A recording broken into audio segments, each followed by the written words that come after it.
താനൊരു നിരീശ്വരവാദിയാണെന്ന് വി.എസ്. അച്യുതാനന്ദൻ എവിടെയും പറഞ്ഞിട്ടില്ല.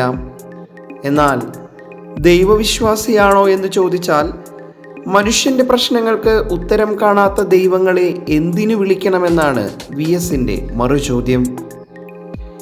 ഈശ്വരവിശ്വാസിയായിരുന്ന വി.എസ്. പൂർണ്ണമായും ആ വഴിയിൽ നിന്ന് മാറി നടന്നത് കുട്ടിക്കാലത്താണ്. കൃത്യമായി പറഞ്ഞാൽ അച്ഛൻ്റെയും അമ്മയുടെയും മരണത്തിന് ശേഷം. വി.എസ്. കുട്ടിയായിരിക്കെയാണ് അമ്മയ്ക്ക് വസൂരി പിടിപെടുന്നത്. അന്നൊക്കെ വസൂരി വന്നാൽ രോഗിയെ ആളൊഴിഞ്ഞ സ്ഥലത്ത് ഓലപ്പുര കെട്ടി അതിനകത്താക്കും. രോഗം പടർന്നാലോ എന്ന പേടിയിലാണ് വസൂരി വരുന്നവരെ തനിച്ചാക്കുന്നത്. വസൂരി വന്ന് ഓലപ്പുരയിൽ കഴിയുന്നവർക്ക് ആരെങ്കിലും ഭക്ഷണമോ വെള്ളമോ മരുന്നുകളോ കൊടുത്താലായി. വേദന കൊണ്ടുള്ള നിലവിളി അകലെ നിന്ന് തന്നെ കേൾക്കാം. രോഗി മരിച്ചാൽ പുരയടക്കം കത്തിച്ചു കളയും. വസൂരി വന്നപ്പോൾ തൻ്റെ അമ്മയെ പാടത്തെ ഒരു പുരയിലാക്കിയെന്ന് വി.എസ്. പറയുന്നു. അമ്മയെ കാണാൻ വാശി പിടിക്കുമ്പോൾ അച്ഛൻ പാടത്തെ വരമ്പത്ത് കൊണ്ടുപോയി നിർത്തും.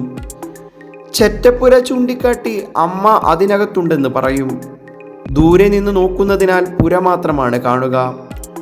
അമ്മ ഒരുപക്ഷെ ഓലപ്പഴുതിലൂടെ തങ്ങളെ കാണുന്നുണ്ടായിരിക്കുമെന്നാണ് വി.എസ്. കരുതിയത്. അമ്മയുടെ അസുഖം മാറാൻ കരഞ്ഞു പ്രാർത്ഥിച്ചു. എന്നാൽ ഫലമുണ്ടായില്ല. അമ്മ മരിച്ച വിവരം പിന്നീടാണ് താൻ അറിഞ്ഞതെന്നും വി.എസ്. പറയുന്നു.